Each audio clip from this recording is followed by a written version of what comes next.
दोस्तों तक मेरा सलाम पहुंचे। मैं हूं वाहिद नसीम और आप देख रहे हैं 4 टीवी न्यूज़। मेरे प्रोग्राम 4th व्यू में आपका खैर मकदम करता हूं और आज बहुत ही सख्त किस्म का मौजू आपके सामने लेकर आया हूं, क्योंकि ट्रंप जा रहे हैं और जो बाइडन आ रहे हैं, ये वाज़े हो चुका है। और जो बाइडन के आने पर क्या क्या बदलेगा और इसके अलावा भी दुनिया में किस तरह की चहलकदमी हो रही है, और कुछ सरे पर्दा है, कुछ पशे पर्दा है। तो दोस्तों आज हम कोशिश करेंगे कि सरे पर्दा पर भी बात करें और पशे पर्दा पर भी बात करें। बहुत कुछ बदलने वाला है, जिनकी तवक्कुआत है कि आगे क्या हो सकता है, क्या नहीं हो सकता है। उन तमाम आदतन और मेरे प्रोग्राम की पहचान यही है कि हम उन मौजू पर बात करते हैं जो कल मुस्तकबिल में होने वाला है। तो फिलहाल की मौजूदा स्थिति पर हाथ जो थोड़ा सा नज़र डाल लेते हैं, वो ये है कि जो बाइडन के आने पर एक ऐलान हो चुका है कि जो बाइडन जो एक अभी उन्होंने अपने रक्षा मंत्री बनाए हैं, उन्होंने ऐलान किया है कि ट्रंप की उस नीति को बदल दिया जाएगा जिसमें ट्रंप ने बहुत फोकस किया था पिछले 4 सालों में, जिसमें उन्होंने ये बात वाज़े की थी कि अमेरिका फर्स्ट, यानी अमेरिका फर्स्ट की नीति को बदल दी जाएगी। और फिर से ये जो बात घूम कर आएगी फिर वहीं आ जाएगी जहां पर हम देख रहे थे कि जो एक वक्त था बराक ओबामा के वक्त में क्या क्या चल रहा था, वो सब चीज़ों को वापस किया जाएगा, चूंकि जो बाइडन जो है उसी टीम को रिवाइज करने की कोशिश कर रहा है और उसी थॉट को लेके आगे भी चलेगा। ये माना जाता है कि जो बराक ओबामा की पॉलिसी में भी मैक्सिमम जो इन्वॉल्वमेंट था वो जो बाइडन का ही था। दोस्तों यहाँ एक अभी जो हम आते हैं प्रशांत क्षेत्र में, यानी कि हम एशिया पैसिफिक में आ जाते हैं और ख़ासतौर से हिंद महासागर की हम बात कर लेते हैं। तो यहाँ एक इस पूरे खित्ते में एक जो सबसे बड़ी डील के नाम से जो साइन की गई है, RCEP के नाम से जो चाइना ने 15 मुल्कों के साथ डील की है, जो लगभग 2.3 बिलियन पीपल्स को जो है वो कवर करती है, यानी कि 30+ जो पॉपुलेशन ऑफ द वर्ल्ड है वो उसको कवर करती है और बिजनेस के बहुत बड़े बाजार को कवर करती है। मगर यहाँ ये सिर्फ इसमें एक चर्चा उठी थी कि क्या भारत जो है वो इसमें इन्वॉल्व नहीं होकर क्या भारी नुकसान किया है। दोस्तों ये बात मुझे लगता है कि कुछ लोगों के लिए बहुत बोरिंग हो सकती है, मगर ये आप लोगों के लिए मेरे हिसाब से जानना बहुत ज़्यादा ज़रूरी है कि आपको भी अपने छोटे या बड़े कारोबार को, अपनी ज़िंदगी को, अपने देश, अपने मुल्कों को आगे की तरफ अपने मुस्तकबिल में झांकने के लिए ज़रूरी है कि इन बातों को भी आप सुन लिया करें। वो अलबत्ता जो आप रिवायती बातें सुनते हैं वो आपका हक है, वो आप सुनते रहते हैं। मौजू पर आता हूँ। देखिए यहाँ जिस तरीके से हमने ये देखा कि बहुत मीडिया में चर्चा हुई है कि ये एशिया पैसिफिक में भी और दुनिया में भी RCEP जो डील हुई है उससे काफ़ी कुछ बदल जाएगा, और जो मुखालिफ धड़े माने जाते थे जापान वगैरह भी, चाइना के, वो भी उसमें शामिल हुए। तो ये एक बड़ा बदलाव, भारी बदलाव आया, मगर भारत ने इसमें शमूलियत हासिल नहीं की। माना जा रहा था कि चीन के साथ जो भारी तनाव है उसको जहन में रखते हुए शायद इस में जो पहले भारत शामिल होने वाला था, लास्ट मोमेंट पर उसमें इनकार कर दिया गया। मगर ये आधा सच है, पूरा सच मैं आपके सामने लेकर आने की कोशिश करता हूं। अलबत्ता बहुत सारे आर्टिकल और बहुत सारी खबरें इससे जुड़ी हुई आपको मिल रही होंगी। हम दोस्तों आज छोड़ देते हैं जो मिडिल ईस्ट है उसको भी थोड़ा सा दरकिनार करते हैं, बीच बीच में कनेक्ट करेंगे, और हम अमेरिका की भी जो अभी पॉलिसी है उसको भी थोड़ा सा दरकिनार करते हुए आज असल मौजू पर आ जाते हैं, जिसे माना जाता है कि कई सदी तक शायद दुनिया पर भारी भरकम तरीके से राज करने वाला ग्रेट ब्रिटेन जो है वो ब्रेक्सिट के जरिए बाहर हो रहा है। और ब्रेक्सिट के जरिए बाहर होने के बाद जो भारी बदलाव आपको देखने को मिलेगा वो देखिए, मैं आपको यहाँ एक चीज़ बताता चलूँ कि पिछली चीज़ से कनेक्ट करने जा रहा हूँ। जो RCEP साइन की गई है उसमें भारत का शामिल नहीं होना, ओबामा के टाइम में TPP के नाम से जो ट्रीटियां हो रही थी उनको रिवाइज करते हुए शायद अब जो आने वाली नया प्रपोजल है उसमें TPP के नाम से जो है इस एग्रीमेंट को लाया जा रहा है, जिसमें लगभग 13 यानी कि 13% तक जो है वो एशिया का बाजार जो है उसमें कम से कम शामिल होगा। ये एक मुतबादिल हो सकता है चाइना के द्वारा की गई RCEP ट्रीटी का मुतबादिल, उसका कॉम्पिटिटर हो सकता है। शायद ये बात भारतीय सरकार को, डिप्लोमेट्स को या फिर पॉलिसी मेकर्स या थिंक टैंक को ये बात मालूम थी या इनको हिंट कर दिया गया होगा कि हमें इसमें शामिल होने के बजाय हमें इंतजार करना चाहिए CPTPP का, जो ओबामा के टाइम में एग्जीक्यूट हो रही थी, जिसमें चाइना की घेराबंदी एक मुख्य पार्ट था, जिसमें चाइना को छोड़कर इसी हिस्से के एशिया पैसिफिक के भी बहुत सारे उन देशों को शामिल किया जाएगा, जिसमें अलबत्ता अमेरिका होगा और इसमें जो और जापान और ये ऑस्ट्रेलिया वगैरह ममालिक भी शामिल होंगे इसी टीटी के अंदर। इंपॉर्टेंट बात यह है कि हम इस टीटी को एक मुतबादिल के तौर पर देख सकते हैं। ये पहले से चली आ रही थी, चीन का जो एक घेराबंदी की जा रही थी उसका एक हिस्सा थी, मगर इसमें एक जो बदलाव की मैं बात कर रहा हूं वो है द ग्रेट ब्रिटेन। दरअसल ब्रेक्जिट के बाद अपनी यूरोपियन यूनियन से बाहर निकलने की कवायद को और फिर से अपनी ताकत को समेटने की कवायद ब्रिटेन ने शुरू कर दी है, और उसको जस्टिफाई करने के लिए पहला कदम आपको शायद देखने को मिलेगा कि अपनी सेनाओं का भारी भरकम जमावड़ा हिंद महासागर की तरफ यानी जो है वो मूव करेगा। ये बात आप सबको याद रखनी चाहिए कि 1968 के दौर तक अगर ब्रिटेन के फौजियों का सबसे ज्यादा कोई अखराजात फौजी खजानों पर जो असर पड़ता था वो इसी इलाके में तैनात की गई फौजियों का था, जो ब्रिटेन के द्वारा तैनाती की गई थी। इसमें से बहुत सारे हिस्से कभी ब्रिटेन के गुलाम हुआ करते थे, वो उन गुलामों को जो है फिर से अपना गुलामी तो नहीं कह सकते, दोस्ती के तौर पर रिवाइज करने की कवायद जो है, एक बार पहले भी मैंने हिंट किया था, बहुत बार मैंने इस अपने प्रोग्रामों में जिक्र किया था कि दरअसल इस तमाम जो चल रहा है दुनिया में इसके पीछे अमेरिका बज़ाहिर बिल्कुल सामने है, मगर इसके पीछे कहीं ना कहीं ब्रिटेन का एक बड़ा प्लान शामिल है। तो वो बड़ा प्लान शामिल होने के लिए खुलकर आना शुरू हो गया है, और आने वाले दिनों में आपको देखने को मिलेगा कि ये जो TPP भी हो रही है वो CPTPP हो रही है, इसमें भी शामिल होगा। और इसके अलावा जो एक ओपन राहदारी की बात हम कर रहे हैं साउथ चाइना सी, और इसमें खास तौर से ब्रिटेन का वेलकम करने के लिए मेरा अपना मानना यह है कि जैसे मुझे हिंट मिल रहे हैं कि भारत, श्रीलंका, इंडोनेशिया जैसे मुल्क जो हैं वो वेलकम करने के लिए तैयार हैं। और अगर इस तरीके से जो ब्रिटेन की मुदाखलत, फौजी मुदाखलत के साथ अगर बढ़ती है, इस पूरे खित्ते में दबाव बढ़ता है, तो यकीनी तौर पर एक संतुलन बनाने का काम करेगा। अमेरिकी इकलौता दबदबे के बजाय जो है वो ब्रिटेन भी अगर शामिल होता है, चूंकि याद रखिएगा ब्रिटेन की ये पॉलिसी ब्रिटेन को, ग्रेट ब्रिटेन को रिवाइज करने की होगी, ना कि ये जो है वो अमेरिका के अलाई या अमेरिका की पूंछ बनकर इस इलाके में आने की या नाटो का हिस्सा बन के आने की कवायद बिल्कुल नहीं है, बल्कि एक इंडिपेंडेंट अपनी उस थॉट को लेकर ब्रिटेन बढ़ रहा है, जिसमें जिस तरीके से सिंगापुर में एक इन्वेस्टर का बड़ा रोल अदा किया था, जिस तरह हांगकांग में एक इन्वेस्टर के रूप में बड़ा रोल अदा किया था। और ये भी आप भुला नहीं सकते कि जापान भले ही प्रोडक्शन और क्वालिटी चीजें जो है वो प्रोडक्ट बनाता एशिया में हो, मगर उसका बाजार जो है वो सबसे बड़ा यूरोप ही हुआ करता था, और इसमें इन्वेस्टर भी वही थे और फाइनेंसर भी वही थे और बाजार भी वही था। अलबत्ता चीन के आने के बाद बहुत सारे गेम बदल चुके हैं।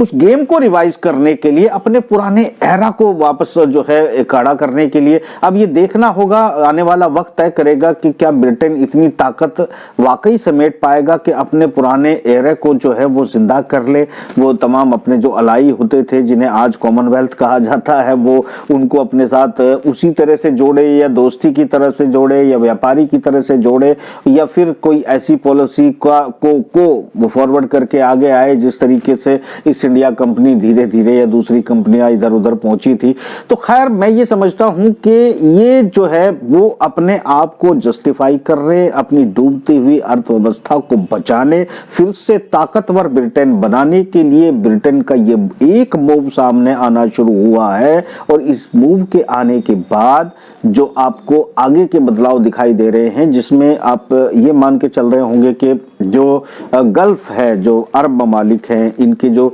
तमाम खित्ते हैं, अगर आपको वो इजराइल के साथ जुड़ते हुए नजर आ रहे हैं, तो ये बात आपको मैं बड़ी अजीब सी बात बता रहा हूँ। ये हो सकता है इसमें आपके सामने आने में 2 साल लगे, 4 साल लगे, 5 साल भी लग सकते हैं,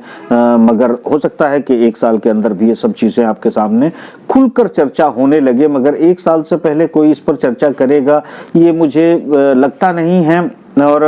मेरी मजबूरी है कि मैं कबल वक्त आपको बहुत पहले ये सब चीज़ों का हिंट करता हूं। तो आज जिस तरीके से अरब ममालिक इजराइल के साथ अपनी दोस्ती बनाने की कवायद कर रहे हैं, तो हमको ये समझने के लिए जाना होगा फर्स्ट वर्ल्ड वॉर के पहले के ज़माने में, जब ये जो खैमा है जो आज सऊदी अरब पर हुकूमत करता था, ब्रिटेन का गहरा अलाई होता था। अमेरिका के साथ भी ब्रिटेन के कहने पर बातचीत की जाती थी, और ऐसे जो ऑटोमन एम्पायर के एंटी एलिमेंट्स थे उनके साथ गहरे रिश्ते हुआ करते थे। खास तौर से ब्रिटेन के साथ मिलकर बहुत सारी कवायद, स्ट्रैटेजी और बहुत सारी रणनीतियों को बनाया गया था। तो आज ये भी मत भूलिएगा कि उसके बाद ही इजराइल का वजूद जो है वो फिलिस्तीन की जमीन पर उभरा, और फिलिस्तीन की जमीन पर उभरने के बाद ताकतवर हुआ। उसके बाद 70 साल लोगों के सामने आंखों पर एक अजीब सा पर्दा पड़ा रहा, और फिर से जब चूंकि ग्रेट ब्रिटेन अपने आप को रिवाइज कर रहा है, अपनी ताकत को वापस जो है समेटना चाहता है, अपनी अर्थव्यवस्था को फिर से बड़ा बनाना चाहता है, तो ये जो खेल है, यानी कि इजराइल भी ब्रिटेन के उस डीप थॉट के साथ चलता है जो दुनिया में कहीं ना कहीं बहुत पहले से बहुत लीड करता आया था, और आज भी उसके वजूद को आप खात्मे के नजदीक नहीं मान सकते। तो उस प्लान के हिस्से में ऐसा लगता है कि ब्रिटेन जो है वो अपने तमाम अलाई जो पहले हुआ करते थे उनको जिंदा करने की कोशिश कर रहा है, इकट्ठा करके एक और नया कैंप बनाने की कोशिश कर रहा है, और ताकत समेट कर जो चाइना से भी पिछलग्गू का टैग हटाना चाहता है, और चाइना अमेरिका से भी पिछलग्गू जैसे आजकल कहने लगे हैं लोग कि वो अमेरिका का पिछलग्गू बन चुका है ब्रिटेन, शायद अपनी उस सम्मान को बचाने की कोशिश करेगा, और चीन से भी टकराने की या रणनीतिक जो है साझेदारी बनाकर अपने पॉइंट को, अपने सर को ऊपर ले जाने की जरूर कवायद करता हुआ नजर आएगा। मगर एक चीज जरूर है कि जिस तरीके से यहां ब्रिटेन की फौजों को, ब्रिटेन की नीतियों को ज्यादा समर्थन मिलने की संभावना, चाहे वो इंडोनेशिया हो, मलेशिया हो, भारत हो, श्रीलंका हो, मालदीव हो, इन तमाम देशों में इसलिए ज्यादा संभावना बन जाती है क्योंकि यहाँ देखिए ब्रिटेन में समाजवाद का थोड़ा सा जो है उनकी नीतियों में असर रहता है, और समाजवादी कल्चर जो है यहाँ काफी दिनों से पनप रहा है। कम से कम एक समाजवादी व्यवस्था को दिमाग में रखते हुए, अलबत्ता देखिए समाजवादी व्यवस्था का मतलब मैं ये नहीं कह रहा हूँ कि वो डेमोक्रेसी भी पसंद की जाती है, क्योंकि डेमोक्रेटिक सिस्टम जैसा एक सिस्टम जरूर होता है, मगर पावर में सेंट्रल पावर की चीजें बदल दी जाती है। जनता के हाथ में से उनके प्रतिनिधित्व जरूर होते हैं, उनका जो सेंट्रल पावर है दरअसल उसको चुनने की जो कवायद है उसमें थोड़ी सी चीजों को पसंद शायद जो है आज भी ब्रिटेन नहीं करता है। इसीलिए आप देखते हैं कि प्रधानमंत्री जरूर होता है ब्रिटेन के अंदर, मगर महारानी हाउस आज भी है, उसका वजूद है। ब्रिटेन की महारानी जो चाहे वो कर सकती है। ऑस्ट्रेलिया भी कभी उन्हीं का हुआ करता था, इससे आप इनकार नहीं कर सकते हैं, और ब्रिटेन की महारानी के तौर पर ही आज भी जो है ऑस्ट्रेलिया की महारानी के तौर पर भी ब्रिटेन की महारानी को ही देखा जाता है। तो ये एक पेच जो है वो उभर कर आ रहा है। तो ये जो शाखाएं अब फूटने लगी हैं, इनको मैं क्या नाम दूं अभी मैं समझ नहीं पा रहा हूं। मैं जरूर नाम दूंगा इस पूरे गेम को जो एक चेस बिछ रहा है। इसमें एक तरफ ब्रिटेन खड़ा होकर अपने आप को समेटने की कोशिश कर रहा है, दूसरी तरफ फ्रांस अपने इंडिविजुअल अपने वजूद को दिखाने के लिए एंटी इस्लामिक जाकर कवायद करने की कोशिश कर रहा है कि वो क्रिश्चियनों को लीड कर सकता है। एक तरफ जो है मार्केट को, यूरोपियन मार्केट, यूरोपियन पावर्स और नाटो को भी थोड़े बहुत इन्फ्लुएंस करने की जर्मनी पूरी कोशिश कर रहा है। तो ये मतलब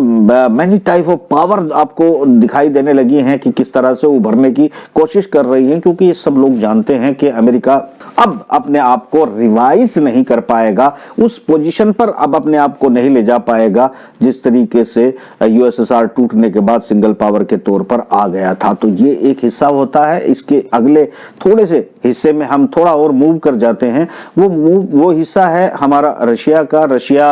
भी बहुत मैंने हमेशा कहा है कि रशिया बिल्कुल अपने दोस्त के तौर पर चाइना को देखना चाहेगा और एक उसके व्यापार को भी बढ़ाएगा, उसका सहयोग भी करेगा, मगर चीन ही दुनिया में सुपर पावर हो जाए तो कम से कम कोई भी देश, चाहे वो दोस्त कितना भी गहरा हो, ऐसा नहीं चाहेगा कि उसके अलावा दूसरा कोई सुपर पावर का रोल अदा करे। तो ये जो सिचुएशन है ये भी आपको आगे थोड़ा सा दाएं बाएं होती हुई नजर आएगी और यकीनी तौर पर मुझे ऐसा लगता है कि अगर पुतिन अपनी सीट पर बने रहते हैं या पुतिन को रिप्लेस करने के लिए सर्गेई लावारोव आते हैं तो, और दूसरे कोई नेता कौन नया आ सकता है उसके बारे में मैं ज्यादा अभी नहीं कह सकता, मगर फिलहाल अगर ये दो नेता रहते हैं तो आने वाले दिनों में एक खेमा जो आपको दिखाई दे रहा है, जिसमें मैंने कहा कि अरब ममालिक जो है वो इसलिए इजराइल के साथ जा रहे हैं चूंकि ये MI5, MI6,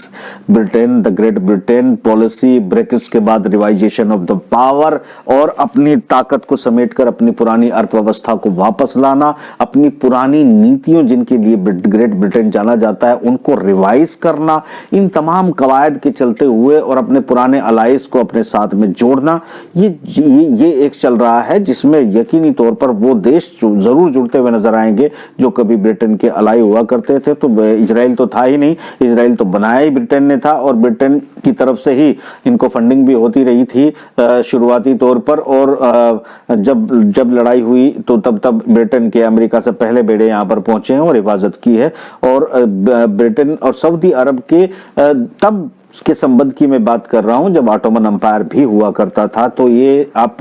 सीधे सीधे इसका आकलन कर सकते हैं कि ये दरअसल खेल सिर्फ इजराइल सुपर पावर बन के खेल रहा हो, यूएई के साथ संबंध बना रहा हो, या फिर यूएई के जो क्राउन प्रिंस है वो उनको कहे कि इनको जो है इस साल का नोबेल दे दिया जाए, पीस नोबेल इनको दिया जाए। तो ये सारी कवायद जो है वो एक चेहरे के तौर पर है, मगर इसके बैक साइड में मैं ये देख रहा हूं जो मैं बहुत पहले से कह रहा था कि इन तमाम जो गेम के पीछे है वो ब्रिटेन का कहीं ना कहीं कोई थिंक टैंक काम कर रहा है। और ये थिंक टैंक का प्लान मैं आपको बता रहा हूं जो आगे आने वाले दिनों में आपको हिंद महासागर में भी दिखेगा, साउथ चाइना सी तक भी फुटप्रिंट नजर आएंगे और फिर से जो है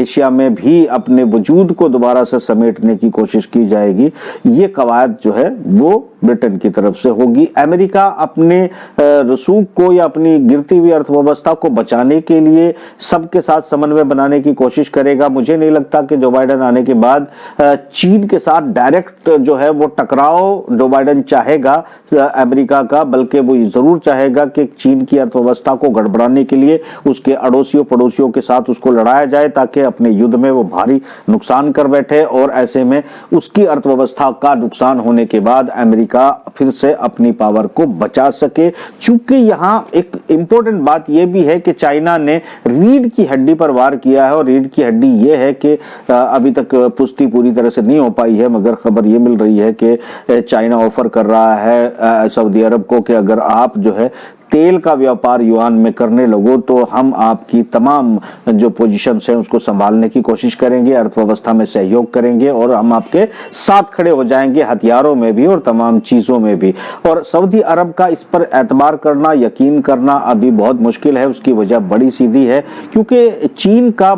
जो मेजर फोकस है वो ईरान के साथ रहा है और ईरान को इस खित्ते में एक हवा बनाकर पेश किया जाता रहा है हमेशा से, जबकि आप सब लोग जानते हैं कि ईरान को सिर्फ इराक ने हरा दिया था और इराक को तबाह करने में फिर जो है अमेरिका ने अपना अहम किरदार अदा किया था। और फिर इराक को पूरी तरह से ऐसी पावर बताया गया था जिसके पास कीमियावी हथियार, परमाणु हथियार और कौन कौन से हथियार, ये तमाम बहानेबाजी ग्लोरीफाई करके फिर उसको तबाह किया गया। ठीक उसी तरह ईरान को ग्लोरीफाई किया जाता है कि वो निपट लेगा, अमेरिका से भी वो मार डालेगा। ईरान को भी कभी इस तरह की कवायद होती हुई आपको अलबत्ता नजर नहीं आई, जबकि उनके एक मुख्य जो जनरल कासिम को भी शहीद कर दिया गया, उसके बावजूद भी कोई बहुत बड़ा कदम जवाब दे दिया गया हो तो उसी लेवल का कोई जवाब दिया गया हो ऐसा बिल्कुल भी नहीं है। तो कुल मिलाकर यह है कि एक तरह से अरब ममालिक को डराने के लिए, उनकी जनता से डराने के लिए, प्लस एक ताकत लड़ाई की पावर डराने के लिए सैंपल के तौर पर ईरान भी यहां मौजूद है। चाइना उसको भी अपने साथ रखना चाहेगा क्योंकि चाइना की राहदारी का वो एक मुख्य टारगेट है और इस राहदारी से जो है वो काफी मुनाफा कमा सकता है, दुनिया को जोड़ने का काम कर सकता है। सऊदी अरब भी अगर चाइना के साथ आ जाता है तो जरूर फायदा होगा, मगर ईरान के साथ रहते हुए बहुत मुश्किल है कि इस प्रपोजल को एक्सेप्ट करे सऊदी अरब चाइना के, तो ये उम्मीदें कम हैं। अब बचती है गेम जो है वो सिर्फ और सिर्फ पुतिन और रजब तैयब अर्दगान की। तो ये एक अलग खेमा जो है दोस्तों अपना काम कर रहा है। इस खेमे में पुतिन जरूर चाहता है कि कुछ बुद्धिमान लोग जो हैं वो, चीन में भी कोई बुद्धि की कमी नहीं है, कुछ रजब तैयब अर्दगान जैसे लोगों को भी साथ में मिलाकर एक मुस्लिम धड़ा, जिसकी वजह से उनके साथ में पूरे यूएसएसआर से अलग हुए उज्बेकिस्तान, कजाकिस्तान, तुर्कमेनिस्तान, किर्गिस्तान, बहुत सारे तान हैं, वो सारे के सारे जो है शामिल हो जाए। और रशिया के अंदर भी बहुत बड़ा तबका, चचेनिया, हर जगह बना, बोस्निया, इनमें मुस्लिम आबादी पाई जाती है, उनका भी सेंटिमेंट जो है वो इनके साथ बना रहे। तो ऐसे में तुर्क जो है वो उनको साथ मिलाकर तुर्की, ईरान और पाकिस्तान जैसी चीजों को वो अपने साथ मिलाए रखे, चीन उनके साथ खड़ा रहे, तो कम से कम, क्योंकि सुएज पॉलिसी यानी कि जो राहदारी जो तुर्की के पास को, जिस पर वो टैक्स वसूलना शुरू करेगा 2023 के बाद, इसी टैक्सेशन सिस्टम के खिलाफ, इसी रास्ते के खिलाफ ब्रिटेन ने अपने तमाम यूरोपियन साथियों के साथ, मित्र राष्ट्रों के साथ मिलकर घेराबंदी करके ऑटोमन अंपायर को तोड़ा था, क्योंकि उनका वो टारगेट था जिस पर तुर्की दोबारा से कब्जा करना चाहता है। जहां नागोर्नो कराबाख में भी रशिया और तुर्की ने अपनी सेनाओं को बिठाकर एक तरह से पहला मोर्चा जो है वो जीत लिया है, और दूसरे मोर्चे पर 2023 में यहां पर वो अपनी मूवमेंट बढ़ा देंगे, और इसकी खुली व्यापार की जो राहदारी है शायद उसको इतना ओपन जो है वो इन कंट्रियों के लिए, अमेरिका या ब्रिटेन या फ्रांस के लिए मुमकिन नहीं रह जाएगा। यहाँ पर कंट्रोल जो है वो तुर्की और रशिया अपना शायद जमाने में कामयाब हो जाएंगे, जिससे तुर्की का रास्ता भी खुलेगा, उसकी पाइपलाइंस, उसके तेल, उसके दूसरे जो मामलात हैं वो, उसकी पहुंच बढ़ेगी। तो यकीनी तौर पर मुझे लगता है कि रजब तैयब अर्दगान के साथ में मिलकर, और इसमें और जो है वो पाकिस्तान और चाइना को मिलाकर और ईरान को मिलाकर, और वो जो दूसरे मुस्लिम ममालिक हैं जिनका मैंने जिक्र किया, उज्बेकिस्तान वगैरह जो रशिया से ही अलग हुए थे, एक बड़े खेमे को बनाने की कोशिश करेगा। इसमें हालांकि जो है पाकिस्तान के अलावा ये भी आप हल्के में इसको नहीं लिया जा सकता, चूंकि इस खेमे में भी 3 से ज्यादा जो है वो परमाणु, बल्कि 4 कम से कम परमाणु पावर्स होंगी जिनको हल्के में नापा, जिसमें से पाकिस्तान एक है जो परमाणु ताकत माना जाता है, तुर्की के पास ऑलरेडी परमाणु हथियार मौजूद हैं, कजाकिस्तान सबसे ज्यादा परमाणु हथियार रखने वाला देश है, रशिया के पास परमाणु हथियार हैं, और चाइना के पास परमाणु हथियार हैं। तो इस खेमे को बहुत हल्के में तोल लेना या जोड़ के देख लेना मुझे नहीं लगता कि बहुत अक्लमंदी का काम होगा। मेरा कहने का मतलब यह है कि दुनिया मैनी टाइप ऑफ जो पावर सेंटर्स हैं उनमें बढ़ती हुई जा रही है, और इस तरीके से करेंसियों के और व्यापार के तरीके बदल जाएंगे। कुछ चीजें राजनीतिक तौर पर भी बदलेंगी, और कुछ चीजें जो है वो लगता है कि सामाजिक जो चेंजेस हैं उसमें भी आने वाली है। अलबत्ता मैं इसमें बहुत साफ लफ्जों में कहूंगा कि भारत कम से कम एक बड़ा रोल अदा कर सकता है। ये रोल जो है वो बहुत नेगेटिव भी हो सकता है और बहुत पॉजिटिव भी हो सकता है। इंडिया इस वक्त की पॉइंट का काम करेगा। अब ये देखना होगा कि इंडिया जो है वो अपने किस रोल को एक बार फिर से एक ऐसे सेंटर पॉइंट पर आकर खड़ा हो गया है, जिसमें इस स्ट्रैटेजी में जरूरी तौर से जो है चाइना को भी शायद भारत की जरूरत थी कि अगर ये अच्छे से इस जो RCEP उन्होंने साइन किया है, अगर भारत इसमें शामिल होता तो ये बहुत बड़ा व्यापार समझौता हो जाता, बहुत लार्ज हो जाता, जितना हुआ है उससे और ज्यादा बढ़ जाता, और ये अनबीटेबल हो जाता। अलबत्ता फिर से इसको अमेरिका अपने खेमे में ऑलरेडी टीटी करके, संधि करके, जो हम एक कोलिशन बना रहे हैं, जो हमने बेका साइन किया है, उसके तहत अपने साथ रखना चाहता है। ब्रिटेन चूंकि वो अपना इन्फ्लुएंस रखता रहा है और 68 तक तो पूरा दखल भारत में रहा रहा है, उसके बावजूद जो है एक सिस्टमेटिकली विड्रॉल उनका रहा है और ब्रिटेन यकीनी तौर पर चाहेगा श्रीलंका, इंडोनेशिया, भारत को अपने साथ मिलाए, अपने साथ मिलकर स्ट्रैटेजिक रणनीति बनाए, तो भारत का एक इंपॉर्टेंट रोल यहां हो जाता है। मगर जो मैं जिस बात की जो पॉइंट आउट करना चाहता हूं वो ये है, क्योंकि अब पाकिस्तान पर चारों तरफ से भारी दबाव है, वो सऊदी अरब की तरफ से, अरब ममालिक की तरफ से दबाव है कि वो पाकिस्तान भी ब्रिटेन के वाया इजराइल, वाया सऊदी अरब फिर से ब्रिटेन के खेमे में वापस आ जाए और जिस तरह वो कहें घुटने टेक कर बात माने। मगर जहां वहां की कयादत है इमरान खान या थिंक टैंक मुझे बहुत आसानी से घुटने, हो सकता है घुटने टेक दे, पर अभी घुटने टेकते हुए नजर नहीं आ रहा। तो ऐसे में जरूर जो है वो हम भी अपना दबाव जरूर बनाएंगे, क्योंकि हमारे प्रॉक्सी वार, आतंकवाद का जो सिलसिला भारत में चालू है उसको लेकर जो है वो मुद्दा बना रहा है भारत में। सच है कि झूठ है, वो जनता खुद फैसला करे कि भारत में कम्युनलाइजेशन को लेकर, नफरतों को लेकर जिस तरीके से अंतर्राष्ट्रीय मुद्दा बना रहा है या अपने फेवर में मत बनाने की कोशिश कर रहा है, उसका फायदा उठाने की वो कोशिश कर रहा है। अब ये मामला जो है वो नफरतों का भारत जो है वो कितना मौका देता है, कितना नहीं देता है, ये तो वक्त आने पर पता चलेगा। हालांकि कम्युनलाइजेशन तो बढ़ने की उम्मीद है, मैं उससे इनकार नहीं कर सकता। अलबत्ता पाकिस्तान भी इस मौके को चूकना नहीं चाहेगा, और अगर ऐसे मौके पर ये शुरुआत जो है, जो पूरा फोकस व्यापार पर है, साउथ चाइना सी, राहदारी, ओपन पैसिफिक, इन सब चीजों को जोड़कर जहां पर हम CPTPP और RCEP जैसी गठबंधन और व्यापार और कोalition की बात कर रहे हैं, ब्रिटेन के रिवाइजेशंस की बात कर रहे हैं, एक तरफ वो चल रहा है, दूसरी तरफ जो है भारत और पाकिस्तान और चाइना के बीच में एक टेंशन चल रही है। यहां एक छोटी सी चिंगारी शोला बन सकती है, और अगर ये बनी तो फिर एक लंबे समय तक जो है ये फिर से सूरत हाल बदलेगी, चीजें बदल जाएंगी, कौन किस पर काबिज होगा, कौन किसको छोड़ देगा, ये बात मेरे ख्याल से अभी मैं नहीं कह पाऊंगा पूरी तरह से, मगर इनकी संभावनाएं भी बनती हुई नजर आ रही है। ये किस गेम का हिस्सा होगा ये आप खुद कैलकुलेट करें, खुद आप अपने दिमाग लगाएं। इतनी तमाम चीजों पर मैंने आपको पॉइंट आउट कराया है, तो आप खुद सोचें कि ये किन किन चीजों के हिस्से हो सकते हैं और संभावनाएं क्या हैं। तो फिलहाल दोस्तों मुझे इजाजत दे दीजिए, 4 TV देखते रहिए और अल्लाह निगहबान।